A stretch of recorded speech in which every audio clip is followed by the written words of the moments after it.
انا لسه جايه من تحت وعايزه احكي لكم ان انا اتحطيت النهارده في موقف من المواقف الوحشه اللي بتحط فيها. ركبت ميكروباص وقعدت في الكرسي اللي ورا السواق. ده معناه ايه؟ معناه ان انا لميت الاجره.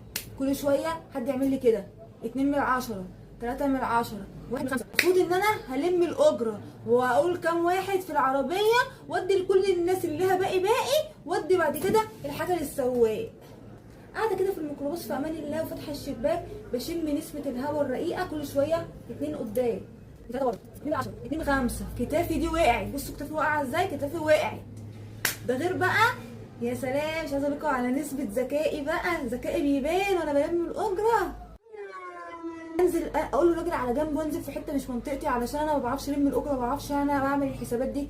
الحسابات دي عايزه رجاله. في راجل كده بيبقى مختص في الميكروباص ويبقى قاعد يلا يا جماعه الاجره لموها مع بعض. انا نفسي الراجل ده كان يبقى موجود.